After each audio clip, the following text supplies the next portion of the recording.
Dining hall میں سب اپنی کرسیوں پر براجمان کھانا کھانے میں مصروف تھے۔ ڈائننگ ہال میں ہر سمت روشنیاں تھیں، بیش قیمت فانوس بھی روشن تھا، میز پر طرح طرح کے کھانے موجود تھے۔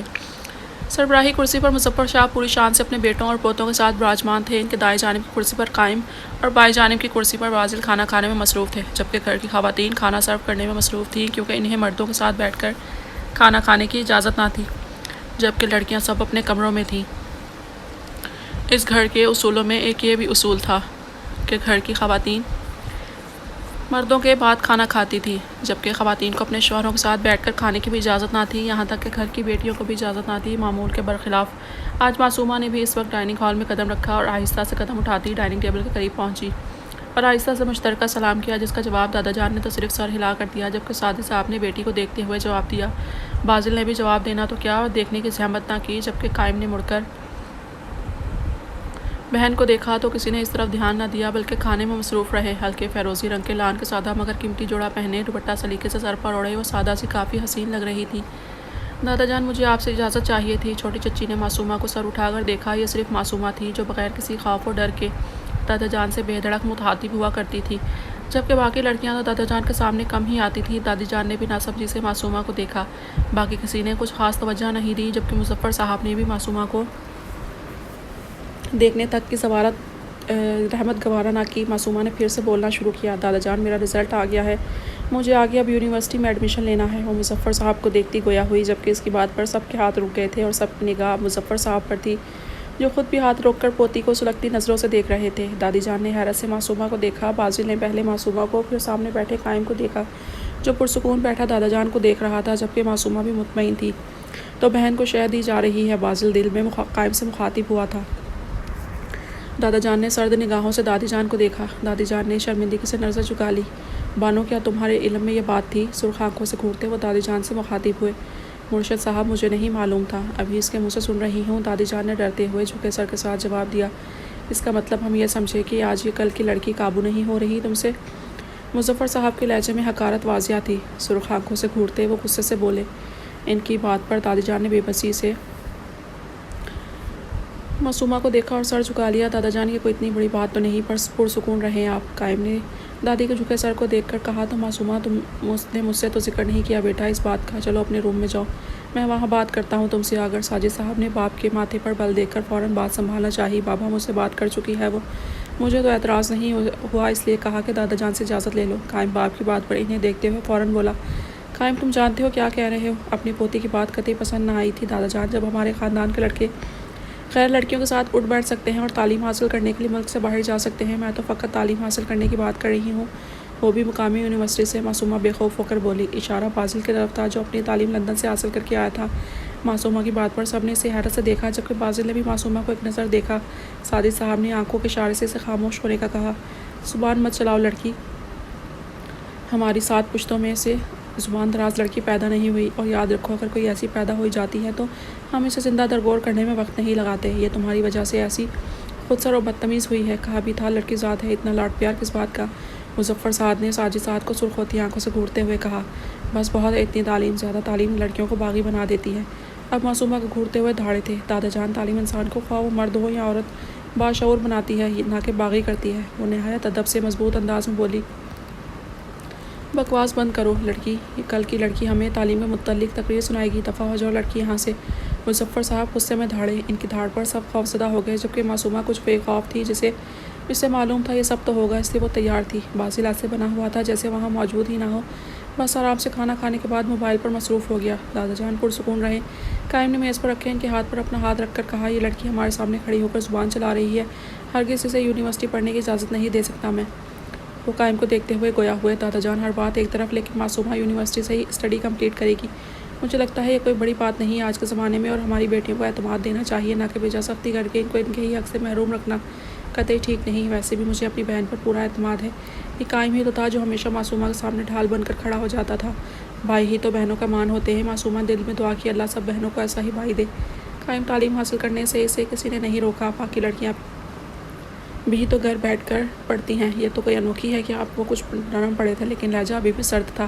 دادا جان، میں کسی اور کا کچھ نہیں کہہ سکتا، ہاں اپنی بہن کے لیے چپ نہیں رہوں گا، باقی آپ فکر نہیں کریں، میں خود لے کر اور چھوڑ کر آیا کروں گا معصومہ کو۔ وہ انہیں تسلی دیتا ہوا بولا، تو قائم میرے تم میرے پوتے ہو، اس لیے تمہاری کوئی بات نہیں ٹال سکتا۔ باقی بازل سے بھی پوچھ لو، کیونکہ چند دن میں یہ بازل کی بیوی بن جائے گی۔ انہیں امید بندی کہ بازل انکار کر دے گا تو وہ قائم کو سمجھا لیں گے۔ دادا کی بات پر قائم اور معصومہ نے ایک ساتھ بازل کو دیکھا۔ بازل نے بھی موبائل سے نگاہیں ہٹا کر عجیب مسکراہٹ کے ساتھ دونوں بہن بھائی کو دیکھا۔ دادا جان، ابھی تو کرنے دو جو یہ چاہتی ہے، آگے جب میرے نکاح میں آئے گی تو پھر دیکھا جائے گا۔ بازل نے ایسا جواب دیا تھا کہ معصومہ اور قائم سمیت سب نے حیرت سے اسے دیکھا۔ معصومہ اور قائم بازل کی بات پر الجھ سے گئے، جانے بازل کے دماغ میں کیا چل رہا ہے، جانے رات کا کون سا پہر تھا۔ جب اس کی آنکھ کھلی تو یکدم وہ اٹھ بیٹھی۔ لیمپ کی مدھم روشنی میں اس نے گھڑی میں وقت دیکھا تو 3 بج رہے تھے۔ بالوں کا جوڑا بنا کر دوپٹہ اوڑھ کر اٹھی اور واش روم میں گھس گئی۔ چند لمحوں بعد جب واپس آئی تو وضو کا پانی اس کے شاداب چہرے کو مزید رونق بخش رہا تھا۔ دوپٹہ سر پر اوڑھ کر وہ اپنے کمرے سے نکلی اور 3-4 کمرے عبور کر کے ایک کمرے کے دروازے کے باہر کھڑی ہو گئی جو اندر سے روشن تھا۔ کمرے کو روشن دیکھ کر اس کے لب مسکرائے اور پھر بنا ہٹ کیے آہستہ سے دروازہ کھول کر کمرے میں داخل ہوئی، جہاں ایک خاتون مسلح پر بیٹھی محو عبادت تھی۔ معصومہ نے کمرے میں داخل ہو کر دیوار کے ساتھ پڑے ہوئے میز کے اوپر سے مسلح اٹھایا اور خاتون کے برابر بچھا کر تہجد کی نیت باندھ لی۔ نماز ادا کر کے جب اس نے اپنے ساتھ بیٹھی خاتون کو دیکھا تو وہ پہلے سے مسکرا کر اسے ہی دیکھ رہی تھی۔ پھپھو جان، ان کو پکار کر وہ ان سے گلے سے لگ گئی۔ جی پھپھو کی جان، وہ اس کے سر پر بوسہ دیتے ہوئے بولی۔ جب معصومہ کچھ نہ بولی تو وہ پھر سے گویا ہوئی، میری بچی کیوں پریشان ہے؟ پھپھو جان، مجھے بازل سے شادی نہیں کرنی، آپ کچھ کریں نا پلیز۔ ان کے سینے سے جدا ہو کر وہ بولی۔ معصومہ، کیوں نہیں کرنی؟ پھپھو جان، وہ بالکل اچھا نہیں لگتا مجھے، وہ منہ بسورتی ہوئی بولی۔ اس کے انداز پر انہیں ہنسی آئی، مگر ہنسی دبا کر وہ بولی، کیوں بچے؟ پھپھو، وہ بلا وجہ ڈانٹ رہا تھا ہر کسی کو، اسے اتنی غریب تھی، وہ بیچاری کا گزارا کیسے ہو رہا ہوگا؟ معصومہ کو چند دن پہلے ہوا واقعہ یاد آیا جب بازل نے کسی ملازمہ کو نکال باہر کیا تھا۔ وہ اتنا رو رو کر معافی مانگ رہی تھی، لیکن بازل صاحب کہاں کسی دوسرے کو موقع دیتے ہیں۔ وہ اس واقعے کو یاد کرتی اداسی سے بولی، بیٹا، اللہ مالک ہے، سب کا رازق ہے، تو وہ خدا ہے نا، بندہ تو بس وسیلہ ہوتا ہے۔ اور تم بدگمان مت ہونا، بازل سے رانی والے معاملے میں بازل غلط نہیں تھا، انہوں نے اس کی بدگمانی دور کرنی چاہی کیونکہ رانی نے چوری کی تھی، اور بازل کیسے اسے معاف کر دیتا؟ آپ کا بھی تو لاڈلا ہے، آپ کچھ بھی نہیں کہتی اس کو، اسی سے بعض سے تو اسے چڑ تھی، سب بازل کی حمایت کرتے تھے۔ بیٹا، کل کیوں ابا جان کے سامنے اتنا بولی تم؟ شکر کرو ابا جان نے تمہاری پڑھائی پر پابندی عائد نہیں کی۔ انہیں کبھی کبھی معصومہ کی بے دھڑک بولنے والی عادت سے ڈر لگتا تھا۔ آپ لوگوں کی طرح خاموش نہیں رہ سکتی، اور اگر میرا بس چلے تو بازل سے کبھی نکاح نہ کروں۔ وہ چاہ کے بھی کچھ نہیں کر پا رہی تھی کیونکہ قائم راضی تھا، تو اب چاہ کر بھی وہ انکار نہیں کر سکتی تھی۔ معصومہ بچی، ایسے کیوں بول رہی ہو؟ بتاؤ کیا ہوا؟ انہوں نے بازل سے کافی بدگمان لگی، جو کہ کافی دونوں کے رشتوں کے لیے ٹھیک نہیں تھا۔ مجھے صرف شرازی ہاؤس سے نکلنا ہے، وہ گہرا سانس لے کر بولی۔ کیا اول فول بول رہی ہو تم؟ نوشین صاحبہ کو سمجھ نہ آیا وہ کیا چاہ رہی ہے۔ میں آپ سب کی طرح اپنے دل میں خوابوں کی قبر نہیں بنا سکتی، اور نہ اپنے ہاتھوں سے اپنے ارمانوں اور خوابوں کا قتل کر کے دفنا سکتی ہوں ان قبروں میں۔ وہ نوشین صاحبہ کو دیکھتی ٹھہر ٹھہر کر بولی، کون سے خواب؟ بھائی سے اجازت لے کر وہیں یونیورسٹی کے ہاسٹل میں رکنا چاہتی ہوں، کیونکہ شرازی ہاؤس کے مکین میرے خوابوں کی راہ میں رکاوٹ ہیں۔ وہ اپنے مخصوص بے خوف انداز میں بولی۔ معصومہ، کون سے خواب؟ کیا کہہ رہی ہو یہ؟ انہوں نے ناسمجھی سے اسے پوچھا۔ خطرے کی گھنٹی بجتی ہوئی محسوس ہوئی تھی انہیں۔ اینکر بننا چاہتی ہوں میں، ان کی آنکھوں میں دیکھتی وہ بولی۔ دماغ تو خراب نہیں ہو گیا تمہارا؟ ہوش میں تو ہو، پتہ بھی ہے کیا کہہ رہی ہو؟ شرازی خاندان کی بیٹی اور ہونے والی بہو ٹی وی پر آئے گی، یہ سوچ کیسے آئی تمہارے دماغ میں؟ چند پل لگے تھے انہیں سب سمجھنے میں، اور جب سمجھ آئی تو دبے دبے غصے سے بولی، ماں کی طرح پالا تھا انہوں نے معصومہ کو، اور ماں تو اولاد سے زیادہ باس پس کرنے کا حق رکھتی ہے۔ پورے ہوش و حواس میں بول رہی ہوں پھپھو جان۔ معصومہ کی بات پر بغور انہوں نے اسے دیکھا، پھر گہرا سانس لے کر بولی، معصومہ، یہ دنیا بہت ظالم ہے، جیسی دکھائی دیتی ہے دھڑے کی اس سے بہت مختلف ہوتی ہے۔ اچھائی کا نقاب لپیٹ کر آتے ہیں اور آپ کو لوٹ کر چلے جاتے ہیں لوگ جو اپنوں کے مغرور چہرے دیکھ لیں۔ انہیں دنیا کے کسی شخص کا بے نقاب چہرہ دیکھ کر دھچکا نہیں لگتا۔ اس کے چہرے پر اذیت واضح تھی، مگر لہجہ سرد تھا۔ میں مانتی ہوں شرازی ہاؤس میں لڑکیوں پر بے جا سختی کی جاتی ہے، بیٹوں کو بیٹیوں پر ترجیح دی جاتی ہے، یا یوں کہنا بہتر ہوگا کہ عورت کو بیکار شے یا حقیر سمجھا جاتا ہے، لیکن بیٹا یہ قید اس ظالم دنیا سے بہتر ہے۔ ان کے چہرے پر اذیت کا تاثر دیکھ کر درد نوشین صاحبہ کو بھی ہوا۔ وہ اسے نرمی سے سمجھاتی بولی، آپ کی یہ مایوس کن باتیں میرا حوصلہ پست نہیں کر سکتی، مجھے لگا تھا آپ سمجھے گی۔